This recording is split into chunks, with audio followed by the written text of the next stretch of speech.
Halo, ketemu lagi. Pada kali ini saya akan menjelaskan topik awal dan topik pengantar untuk mata kuliah metode penelitian. Ini adalah pertemuan, bisa dibilang pertemuan yang paling pertama untuk metode penelitian, sehingga beberapa konsep dasar akan saya sampaikan di sini. Oke. Mata kuliah ini ke dalam bahasa asing biasanya disebut dengan research method ya, atau kalau kita terjemahkan secara simpel ya metode penelitian. Sebelum masuk ke teori-teori dasar, saya ingin menjelaskan atau menunjukkan beberapa fenomena terlebih dahulu. Ya, kita lihat misalnya kondisi-kondisi yang sangat tidak menentu di luar sana ya. Misalnya ada terjadi pandemi ataupun ada bencana alam dan hal-hal lainnya, itu adalah fenomena-fenomena yang sering terjadi di sekitar kita ya. Kondisi-kondisi ini bisa berpengaruh terhadap penyelenggaraan maupun operasional bisnis bagi sebuah organisasi. Ya, hal-hal yang terjadi di luar sana, faktor-faktor tersebut akan memberikan dampak langsung maupun tidak langsung bagi organisasi bisnis. Ya, inilah yang disebut dengan fenomena-fenomena yang kemudian oleh para peneliti, biasanya fenomena ini akan digunakan sebagai salah satu dasar bagi mereka untuk mengembangkan ide-ide penelitian maupun memulai langkah-langkah penelitian. Nah, pada contoh ini kita bisa melihat sebuah ide penelitian yang mungkin saja bisa dikembangkan ya. Kita lihat bagaimana kita berusaha untuk mengembangkan bisnis yang berkelanjutan ya, supaya bisnis tersebut bisa berjalan hingga jangka panjang. Nah, hal-hal ini akan menjadi salah satu faktor-faktor penting ya. Fenomena-fenomena ini akan menjadi faktor-faktor penting untuk mengembangkan ide penelitian kita. Nah, inilah yang disebut dengan konsep penelitian. Penelitian yang dimulai dari berbagai macam fenomena di luar sana, kemudian hasil-hasil penelitian terdahulu yang sudah ada ya. Konsep-konsep itu, kemudian teori-teori itu juga menjadi dasar kita dalam mengembangkan ide penelitian. Oke.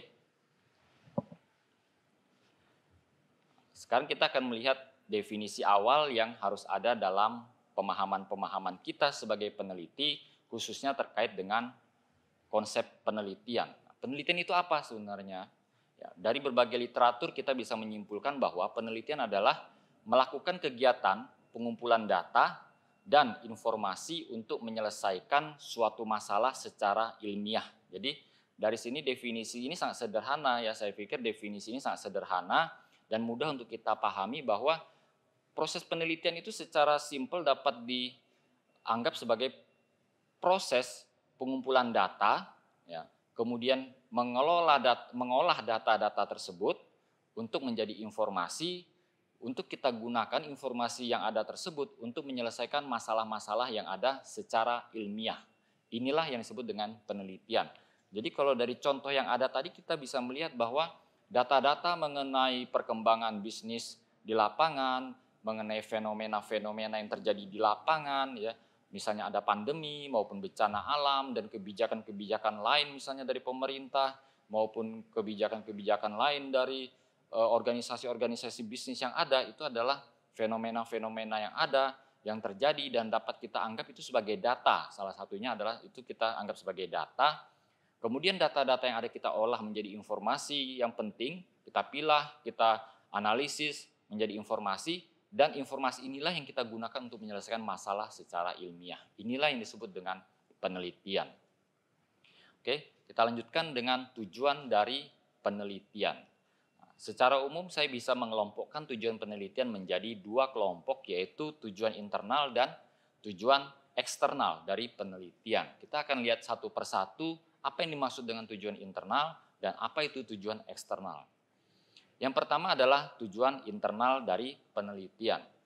Tujuan internal di sini yang saya maksudkan adalah tujuan yang dicapai, tujuan yang akan dihasilkan oleh penelitian tersebut untuk seorang peneliti itu sendiri. Jadi tujuan internal yang saya maksud di sini adalah tujuan penelitian yang akan didapat oleh seorang peneliti secara internal dirinya. Yang pertama adalah misalnya research question capability.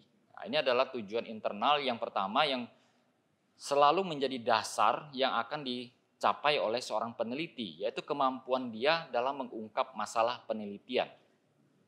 Semakin sering seorang peneliti melakukan proses penelitian, maka kapabilitas diri dia untuk bisa mengungkap fenomena dan masalah-masalah yang ada di lapangan untuk diangkat menjadi sebuah topik penelitian akan semakin berkembang. Ini adalah tujuan pertama yang menjadi tujuan internal penelitian.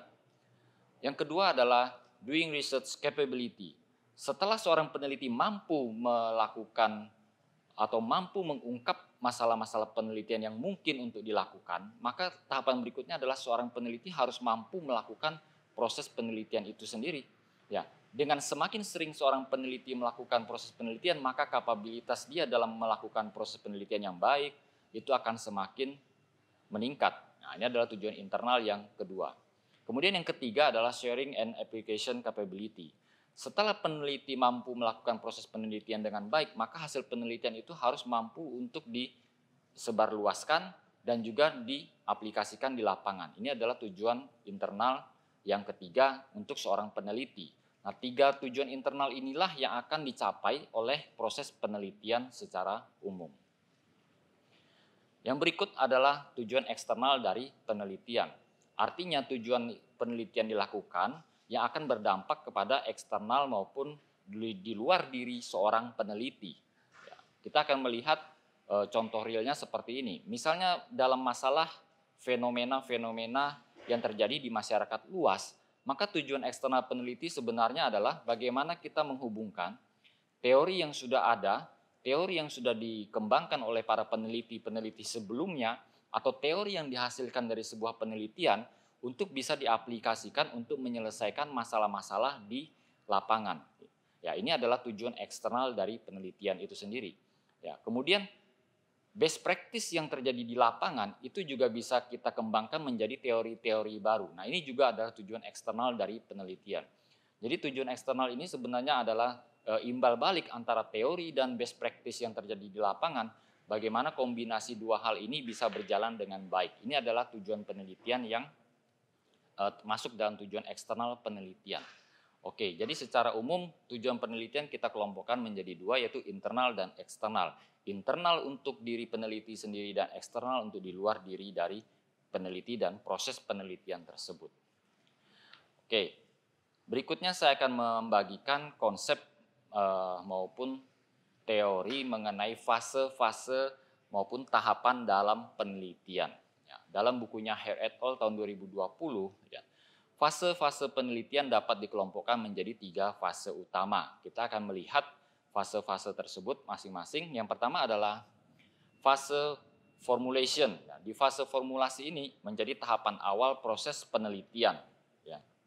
Fase formulasi ini mencakup beberapa hal, ya, misalnya mengembangkan topik penelitian, ya, kemudian mengembangkan perancangan desain penelitian, ya, kemudian melakukan proses studi literatur dan beberapa tahapan lainnya nanti kita akan lihat lebih detail di sesi-sesi video yang akan datang. Kemudian fase yang kedua adalah fase execution, di mana fase kedua ini adalah proses melakukan penelitian itu sendiri, proses pengumpulan data, bagaimana mengolah data yang baik, kemudian proses penyimpanan data tersebut. Nah, ini adalah fase kedua dalam proses penelitian menurut Hare et al. 2020.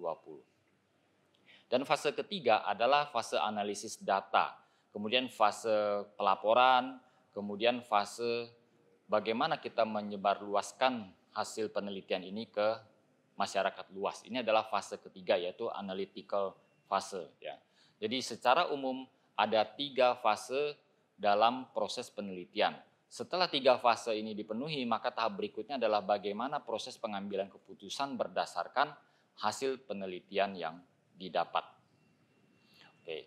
Nah, dari 3 fase ini biasanya dalam pelaporan penelitian itu akan dikembangkan menjadi beberapa bagian utama struktur laporan penelitian. Ya, secara umum saya bisa sebutkan seperti ini, yaitu bagian head, introduction, literature review, metode penelitian, discussion and summary, dan references. Jadi ini adalah 6 bagian utama dalam laporan penelitian yang juga menjadi 6 bagian utama dalam proses penelitian. Ya. Jadi 3 fase tadi yaitu dapat dijabarkan menjadi 6 tahapan ini atau 6 bagian ini dalam proses laporan penelitian. kita akan melihat secara lebih detail di sini ya, saya akan berikan sekilas gambarannya dari 6 bagian ini ya. Yang pertama adalah head.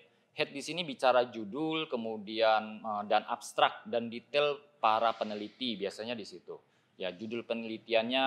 Nah, ketentuan-ketentuan ini akan lebih detail kita akan diskusikan di video-video berikutnya ya. Juga abstrak. Abstrak adalah ringkasan dari penelitian kita ya. Kemudian introduction. Introduction ini adalah bagian di mana proses penyampaian fenomena yang ada di lapangan, kemudian kesenjangan-kesenjangan penelitian yang akan dijadikan alasan penelitian, dan pernyataan masalah-masalah penelitian yang akan dilakukan. Nah, bagian yang ketiga adalah literatur review, yaitu di mana di sini adalah dicantumkan proses studi literatur terhadap penelitian-penelitian dan teori-teori yang sudah dilakukan sebelum penelitian yang dilakukan yang kita lakukan ini. Nah, tahap keempat adalah metode penelitian. Di sini mencakup pendekatan penelitian, proses metode analisis data ya, dan proses pengambilan sampel. Nah, bagian ini mencakup hal-hal tersebut. Kemudian bagian kelima adalah discussion and summary. Bagian ini memuat hasil-hasil penelitian, membahas hasil analisis data yang sudah dilakukan sebelumnya, kemudian membandingkan hasil-hasil penelitian yang ada ini dengan penelitian-penelitian sebelumnya. Ya, bagian ini mencakup secara umum hasil penelitian, implikasinya juga.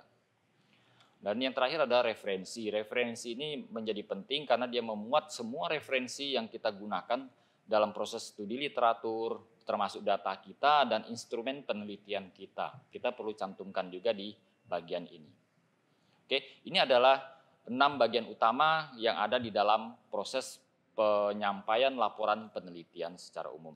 Dan kalau kita perhatikan 6 bagian utamanya adalah dikelompokkan menjadi bagian dari 3 fase penelitian yang disampaikan oleh Hare et al. Di slide sebelumnya yang sudah kita bahas. Oke, berikutnya saya ingin sampaikan mengenai tantangan penelitian. Jadi dalam proses penelitian ya, kita bisa membayangkan ini sebuah proses yang cukup panjang sebenarnya, tapi sebenarnya juga tidak terlalu rumit ya. Kalau kita memang sudah memahami setiap tahapan yang ada, setiap fase yang ada kita pahami dengan baik, maka proses itu dapat kita lakukan dengan baik. Nah, tapi walaupun demikian tetap ada tantangan penelitian yang perlu kita pahami bersama dalam proses penelitian. Saya ingin sampaikan yang pertama adalah pemahaman konsep penelitian itu sendiri. Jadi banyak masalah yang terjadi dalam proses penelitian, salah satunya adalah karena seorang peneliti belum memahami dengan baik apa yang dimaksud dengan penelitian. Dia belum memahami meneliti itu sebenarnya apa sih, tujuannya apa, seperti yang kita jabarkan tadi, prosesnya seperti apa. Nah, hal-hal ini sudah menjadi salah satu tantangan awal dalam proses penelitian. Kemudian yang kedua adalah pemahaman metode dan proses pengumpulan data.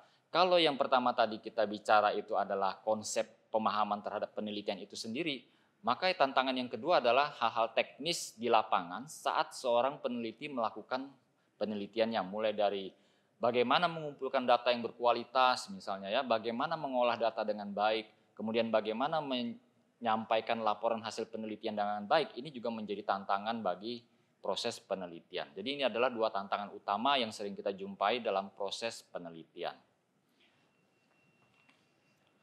Baik, jadi ini adalah pengantar awal yang saya dapat berikan pada video ini untuk konsep metode penelitian. Semoga bisa memberikan gambaran yang jelas untuk kita semua sebelum kita masuk ke teori-teori maupun materi diskusi di video berikutnya. Terima kasih semuanya.